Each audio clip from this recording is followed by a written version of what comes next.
Eu quero convidar você a abrir a sua Bíblia na carta de Paulo aos Romanos, capítulo 8, versículo 28. Nós vamos analisar um dos textos mais lindos da Bíblia. Paulo escrevendo à igreja que estava na capital do império, a cidade de Roma, capítulo 8, versículo 28, diz assim: Sabemos que Deus age em todas as coisas para o bem daqueles que o amam, dos que foram chamados de acordo com o seu propósito. Pois aqueles que de antemão conheceu, também os predestinou, para serem conformes à imagem de seu Filho, a fim de que ele seja o primogênito entre muitos irmãos. E aos que predestinou também chamou, e aos que chamou também justificou. Aos que justificou também glorificou. Que diremos, pois, diante dessas coisas? Se Deus é por nós, quem será contra nós? Aquele que não poupou seu próprio Filho, mas o entregou por todos nós, como não nos dará com ele e de graça todas as coisas?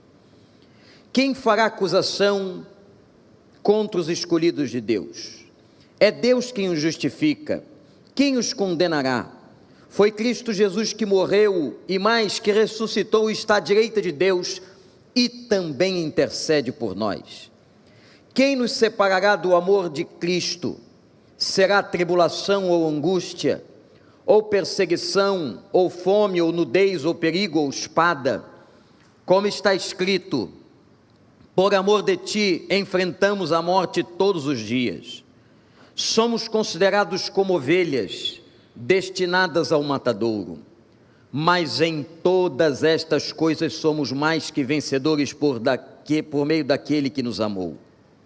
Pois estou convencido de que nem morte nem vida, nem anjos nem demônios, nem o presente nem o futuro, nem quaisquer poderes, nem altura nem profundidade, nem qualquer outra coisa na criação será capaz de nos separar do amor de Deus que está em Cristo Jesus, o nosso Senhor. Assim como você aplaude a Deus por muitos cânticos de adoração, aplauda a Deus por essa passagem, gente. Que palavra maravilhosa, espetacular. O apóstolo Paulo, antes de entrar nesse texto que lemos, ele estava dizendo que a gente não sabe orar. Nós não sabemos orar por dois motivos. O primeiro motivo pelo qual não sabemos orar é porque nós não sabemos o futuro. Então nós não temos condições de ver o que vai acontecer daqui a 1 hora, nem daqui a 1 segundo. Nós não sabemos orar, porque nós não sabemos o que é melhor para nós.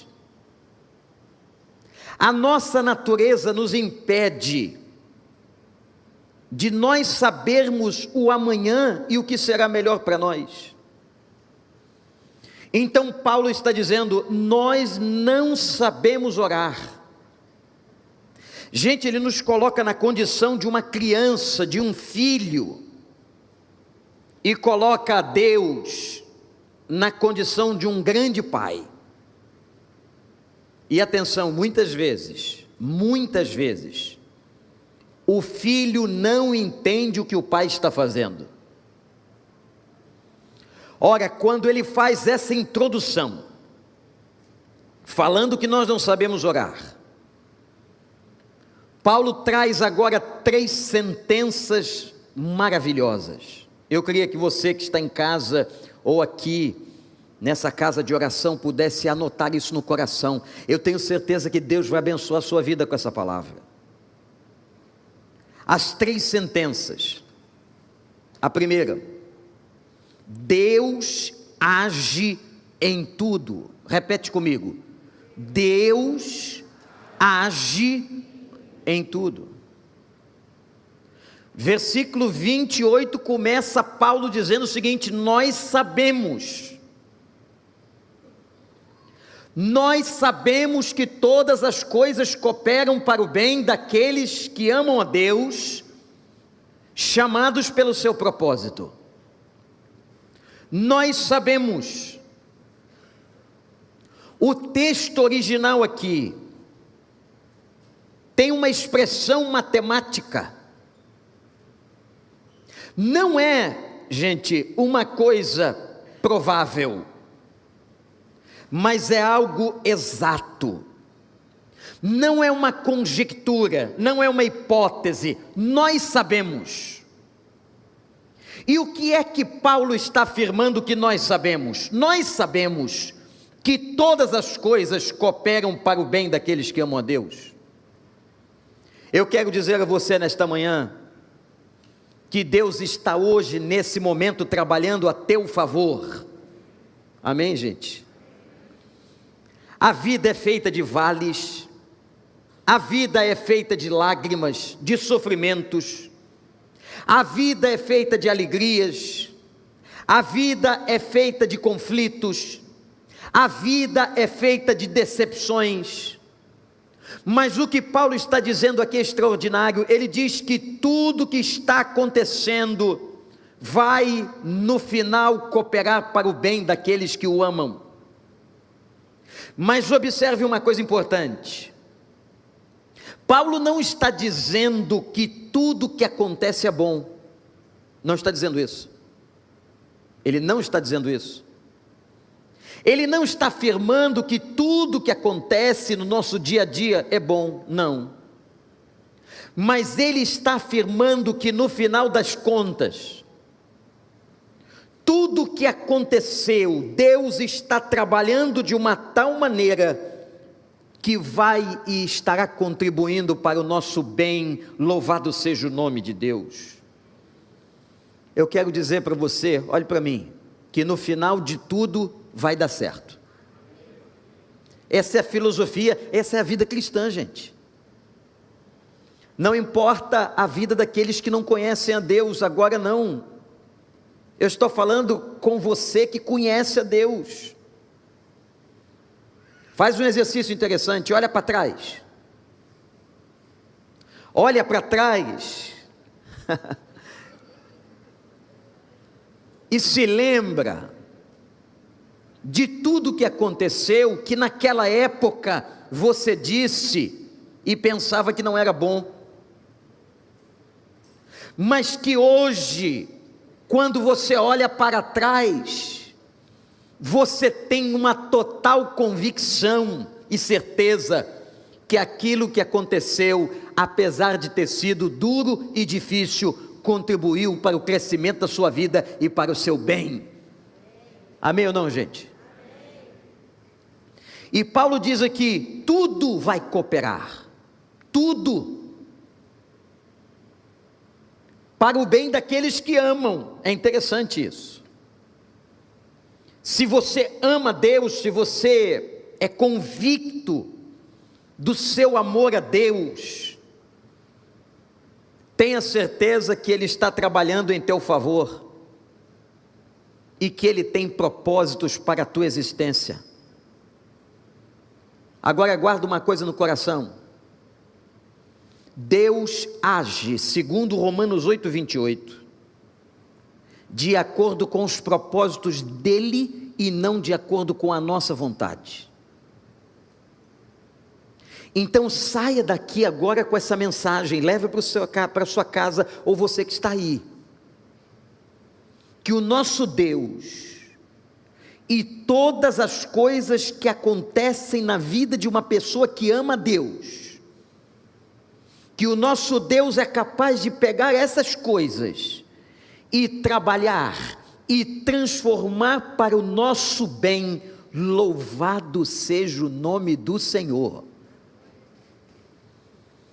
Quando a gente olha para trás e se lembra a época em que nós achávamos que aquilo que estava acontecendo era uma tragédia fatal, hoje, olhando para trás, nós podemos dizer, Deus trabalhou a nosso favor. Eu quero, nessa primeira sentença de Paulo e nesse momento, dizer da minha alegria e do grande presente de Páscoa que eu ganhei. Eu não vou falar da salvação, porque esta é a suprema de todas as coisas, o supremo presente.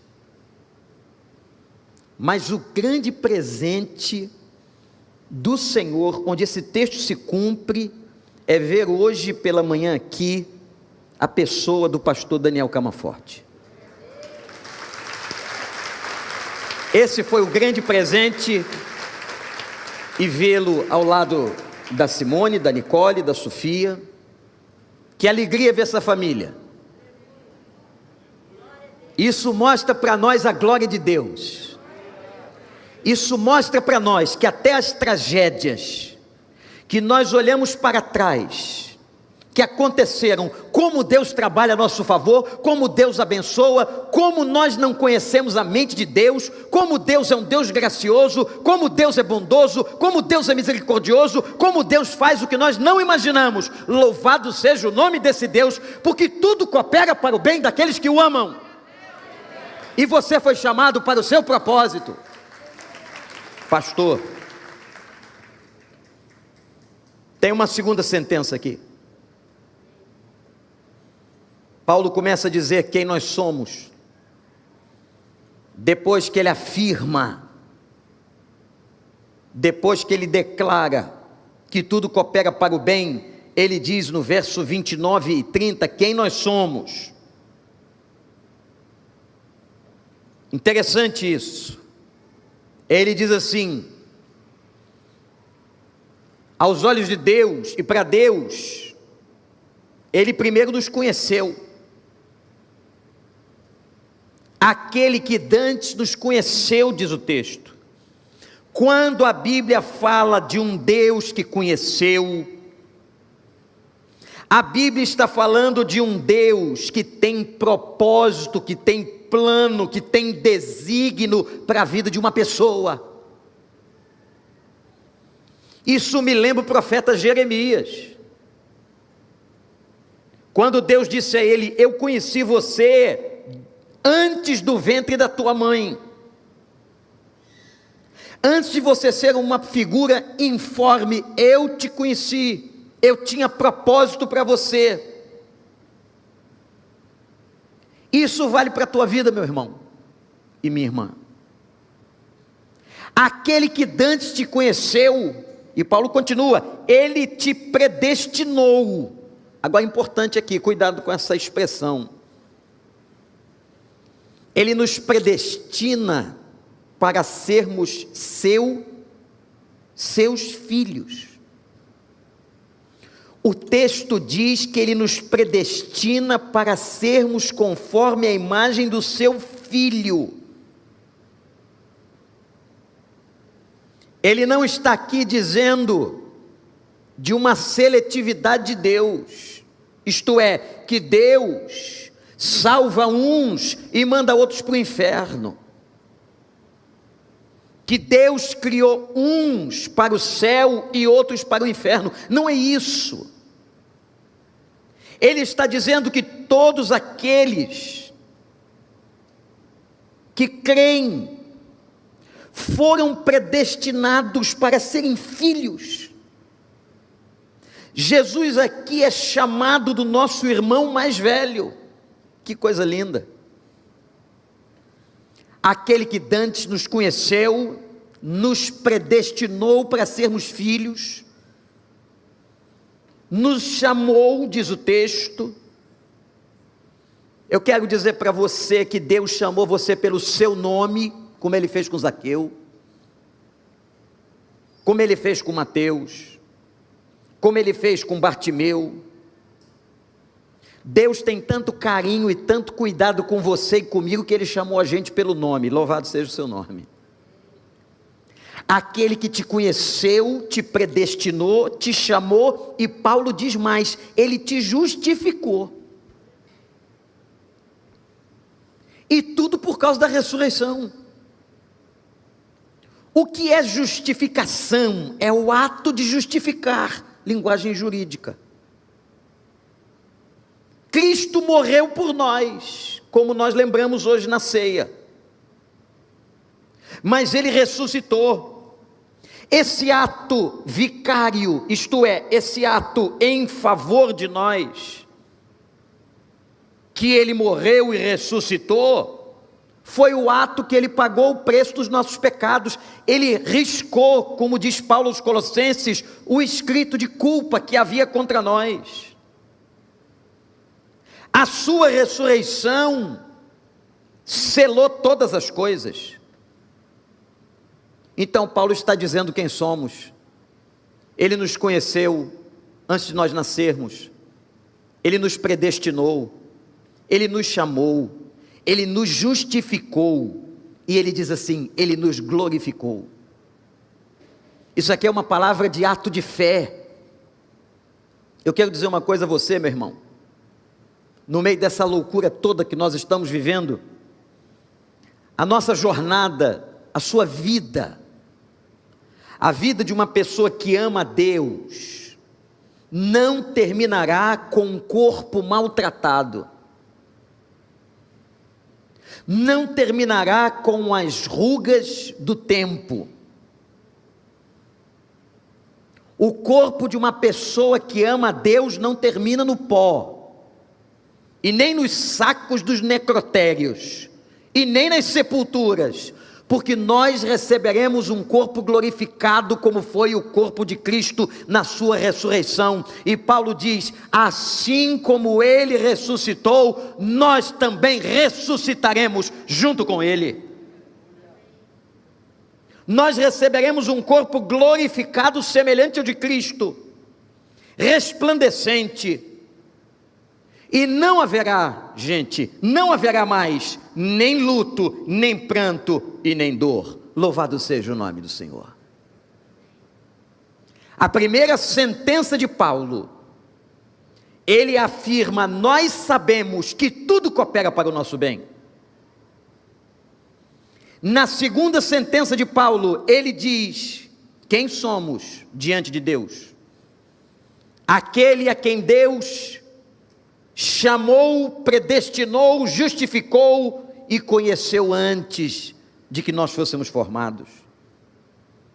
Mas a terceira sentença de Paulo, e última,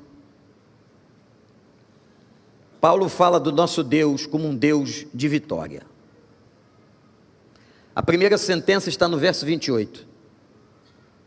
A segunda sentença está no versos 29 e 30. E a terceira sentença deste capítulo magnífico está dos versículos 31 a 39.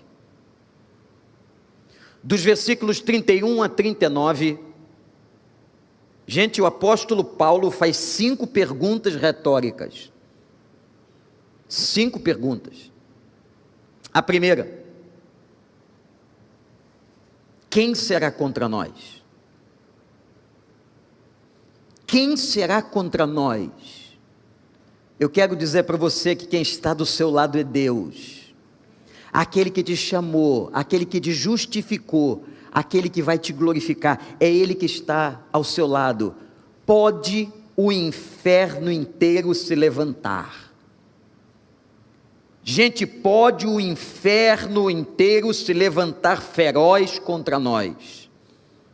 Podem se levantar todos os potestades e todos os anjos caídos do diabo, que nós estamos seguros ao lado do nosso Deus. Amém ou não, igreja?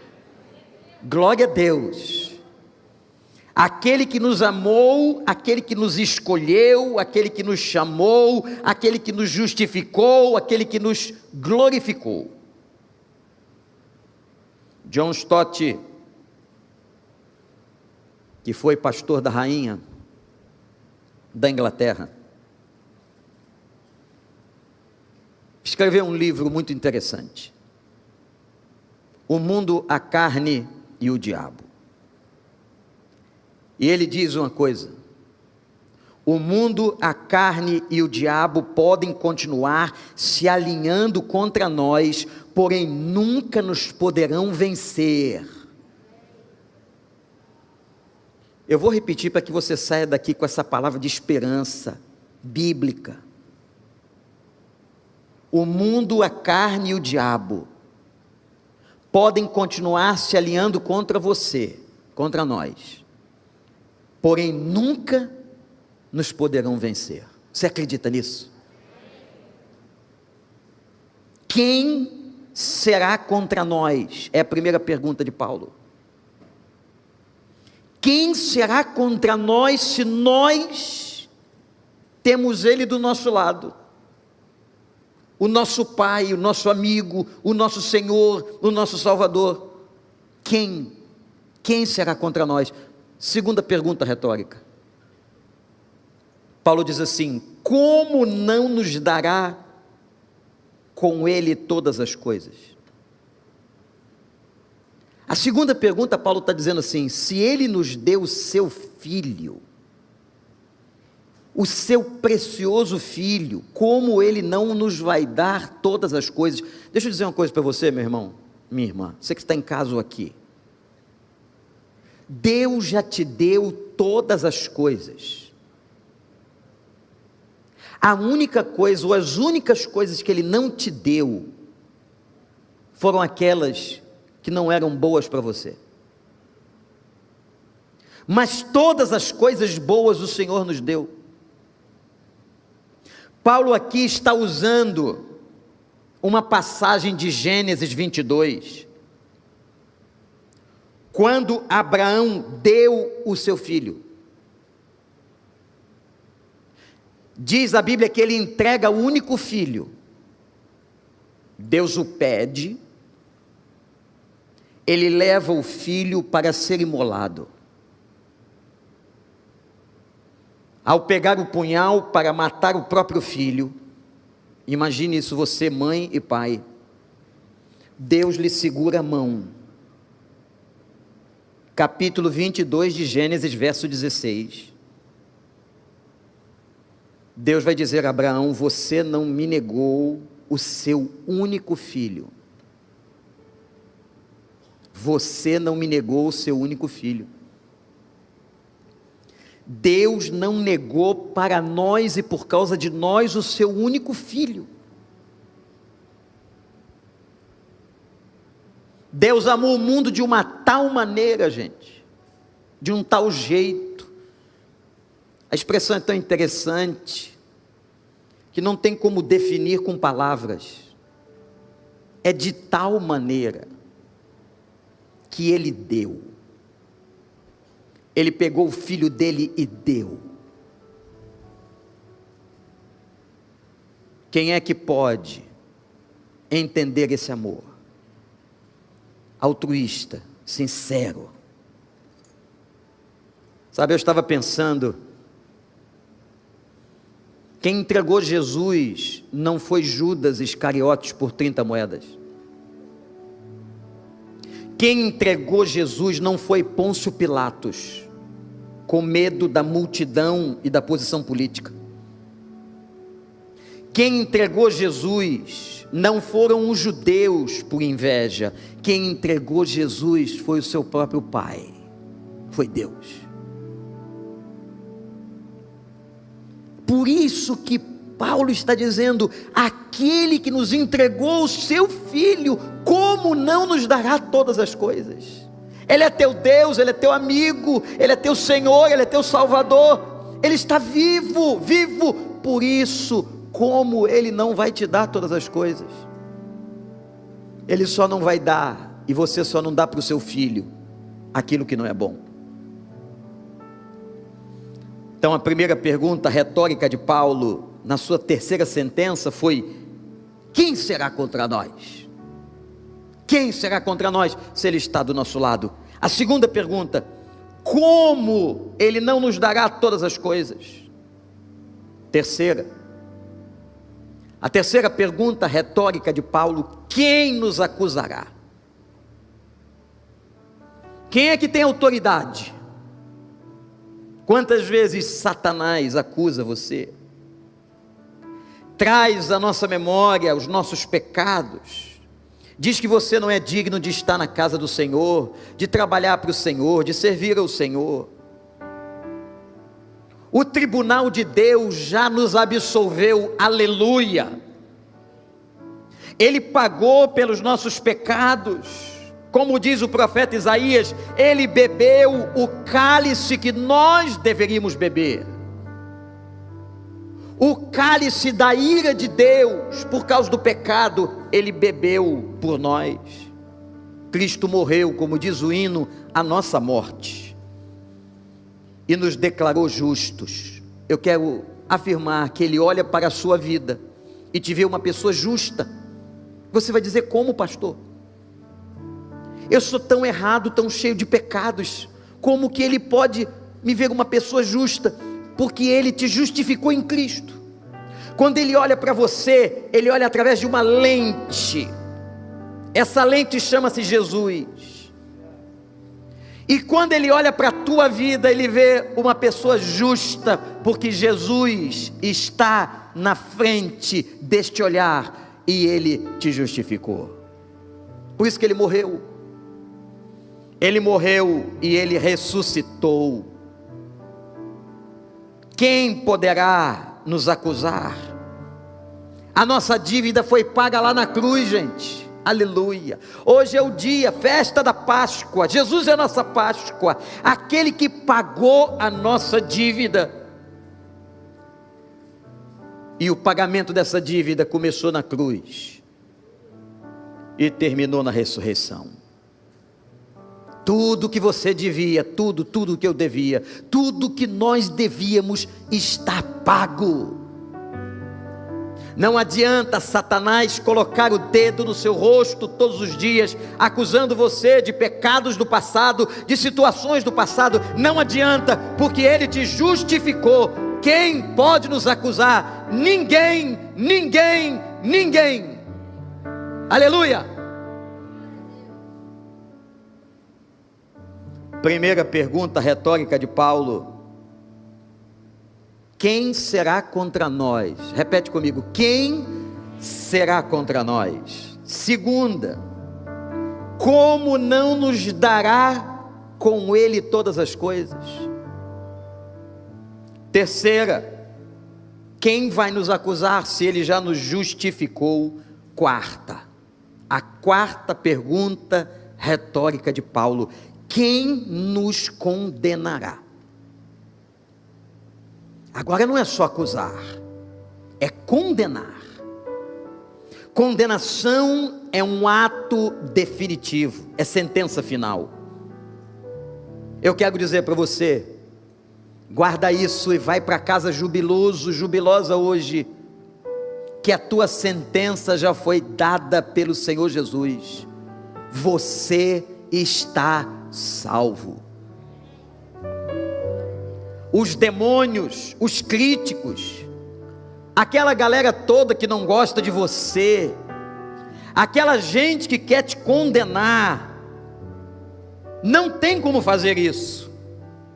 Sabe por que não tem como fazer isso? Porque o juiz supremo sentou no trono, à direita do Pai, e já absolveu você, porque Ele mesmo pagou a tua dívida e pagou a tua conta. Nós já temos a garantia da nossa salvação. Louvado seja Deus, nós estamos salvos, salvos, salvos.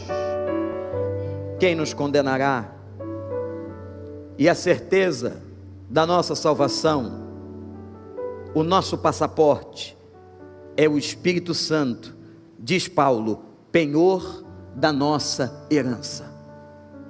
Glória a Deus. Tudo isso que eu estou pregando nesta manhã é porque Ele ressuscitou, porque Ele venceu a morte.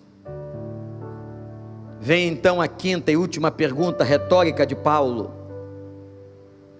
quem nos separará do seu amor?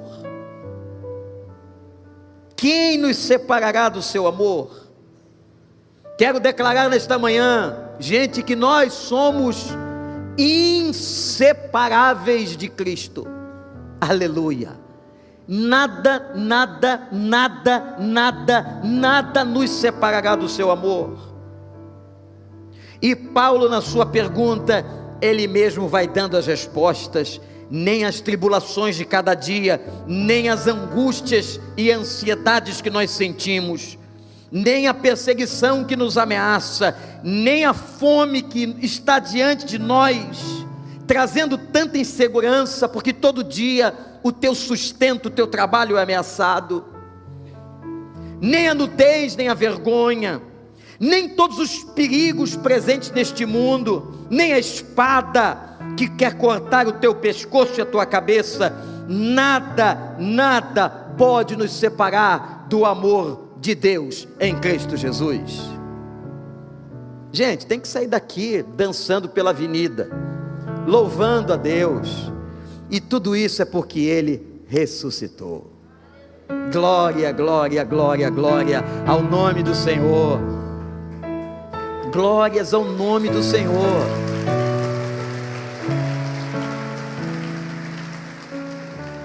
E aí Paulo ainda diz assim: nós somos mais que vencedores. Eu tenho que entender isso, porque ele não diz que eu sou vencedor, ele diz que eu sou mais que um vencedor. E eu fiquei pensando algumas coisas de um vencedor, e me veio ao coração: o vencedor tem que lutar para vencer. Nós somos mais, porque ele lutou por nós. O vencedor tem que derramar suor para vencer. Nós somos mais, porque ele derramou sangue pela nossa vitória. O vencedor machuca o seu corpo para alcançar o prêmio. Nós somos mais, porque ele se deixou machucar por mim e por você. Isaías diz que o corpo dele foi dilacerado. O vencedor ganha um prêmio porque mereceu. Nós somos mais, porque ele nos deu um prêmio que nós não merecíamos. Deu para entender? Por que você é mais do que um vencedor? Porque ele pagou o preço, porque ele entregou o corpo, porque ele se deixou mutilar por amor.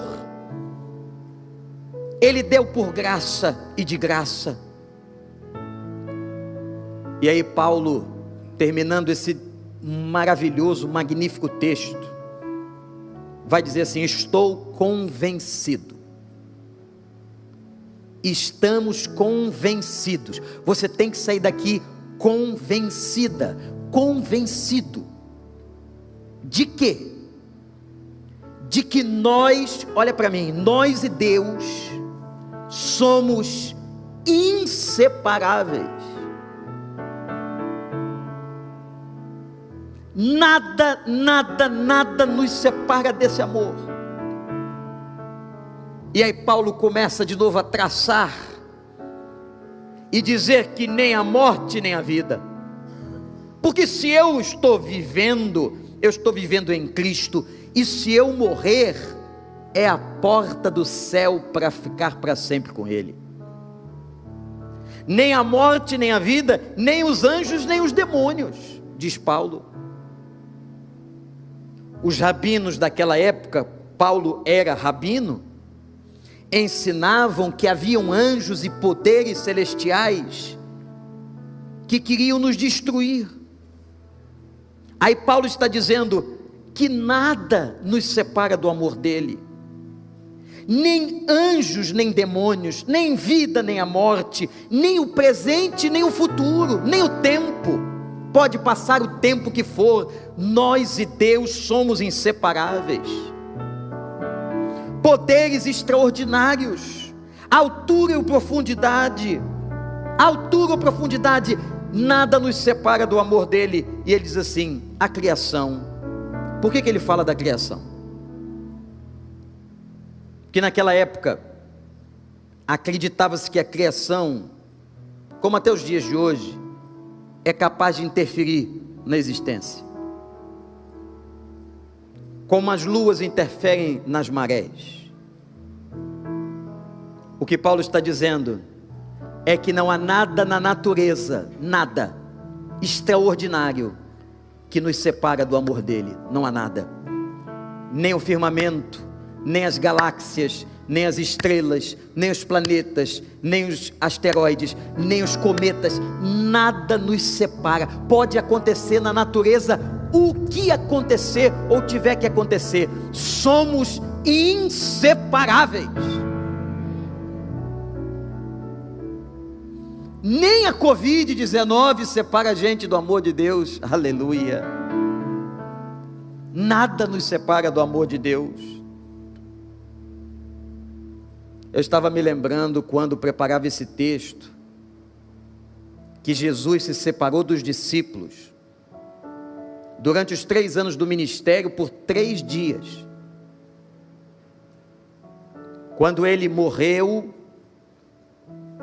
foi sepultado, 3 dias ele se separou, mas quando ele ressuscitou, ele disse: eu nunca mais me separo de vocês, eu estarei com vocês todos os dias até o final dos séculos,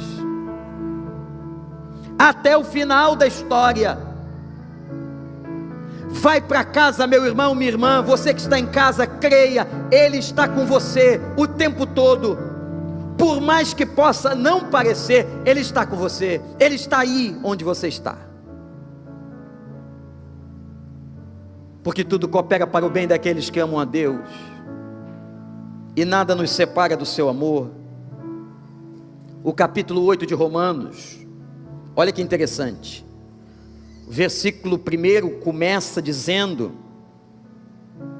que não há uma condenação. Em Cristo não há condenação. E o capítulo 8 termina dizendo que em Cristo não há mais separação. Nós nunca mais seremos separados dele. Que capítulo fantástico, extraordinário. Tudo isso, gente, porque ele ressuscitou. Fique em pé. Fique em pé. Olhe para cá, a razão de tudo que estamos fazendo aqui hoje, a razão de cada palavra desse texto é porque Cristo ressuscitou. Que diremos à vista dessas coisas? Se Deus é por nós, quem será contra nós? Aquele que não poupou o seu próprio filho, como não nos dará com ele todas as coisas? Quem intentará acusação contra os filhos de Deus? Pois é Deus quem os justifica. Quem os condenará? Porque foi Cristo Jesus quem morreu e ressuscitou, e está à direita de Deus e intercede por nós. Quem nos separará do amor de Deus em Cristo? O que, gente? O que? A morte, a vida, a altura, a profundidade, os problemas, os demônios, a natureza, o que? Nada, nada, nada, nada, absolutamente nada separa você do amor dele.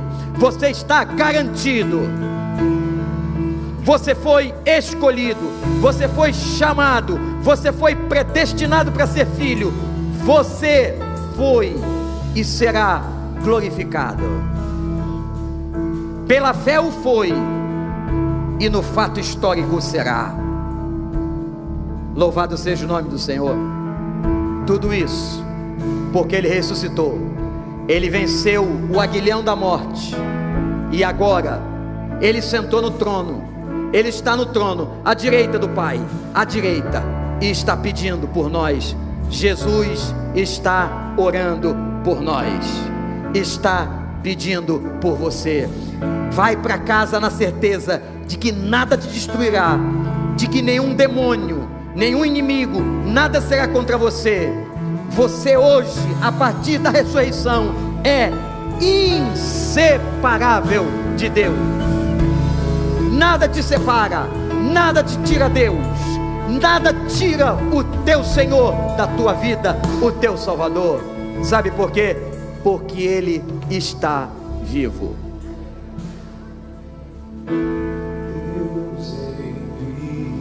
Essa é a história. Essa é a história. Seu filho amado Para morrer, para nos salvar. perdoar os nossos pecados. Cante isso. Na cruz morrer. Diz assim: por meus pecados,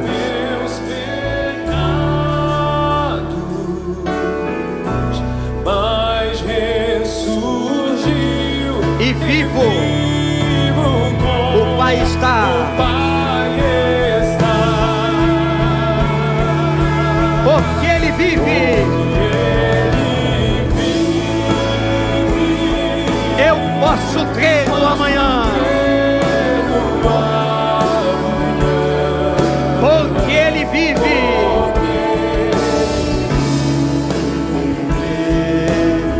temor não há. Mas eu bem sei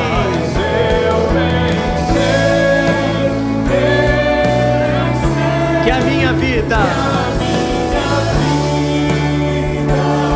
está nas mãos do meu Senhor, que vivo está.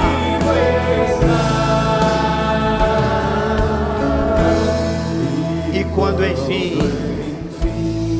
chegar a hora,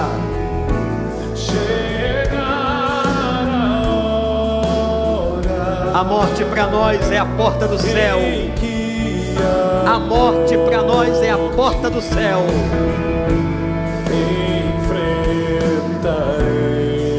Cante sem medo então. Sem medo então. Eu terei vitória. Terei vitória. Eu verei a glória do meu Jesus. Levante a sua mão. Que vivo está. Do fundo da alma cante. Porque Ele vive. Eu posso crer no amanhã. Porque Ele vive. Temor não há.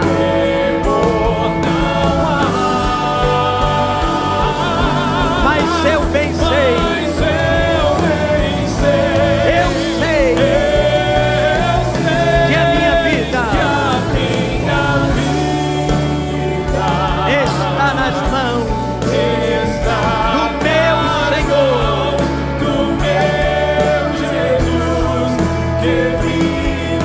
Porque Ele vive. Porque Ele vive. Eu posso crer no amanhã. Posso crer no amanhã. Porque Ele vive.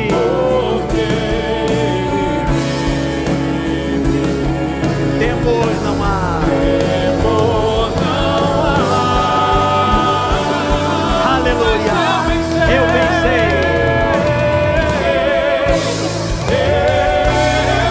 que a minha vida está nas mãos do meu Jesus, que vivo está.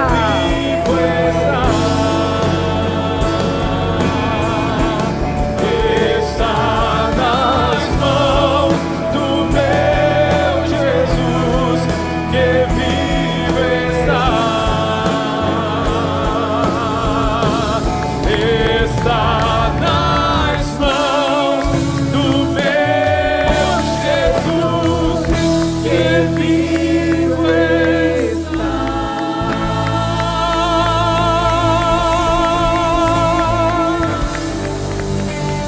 Senhor Deus, eu te agradeço porque tudo isso é por causa da ressurreição. Esse texto maravilhoso, impactante, emocionante. Esse texto de triunfo e de vitória que diz que nós somos mais do que um vencedor. Que ninguém pode nos acusar. Que nós já fomos absolvidos no tribunal celestial, que o juiz já tomou para si as nossas dores. Obrigado, ó Deus, porque nós sabemos que tudo que acontece, o Senhor trabalha em nosso favor, até as coisas difíceis, e de que nada, Senhor, nada nos separa do teu amor, nem a morte, nem a vida, nem anjos, nem potestades, nem altura ou profundidade, qualquer outra criatura ou até a natureza, nada. Obrigado, Senhor, porque somos inseparáveis. Nós, os teus filhos, somos inseparáveis, e o Senhor estará conosco todos os dias, e continuará conosco para sempre.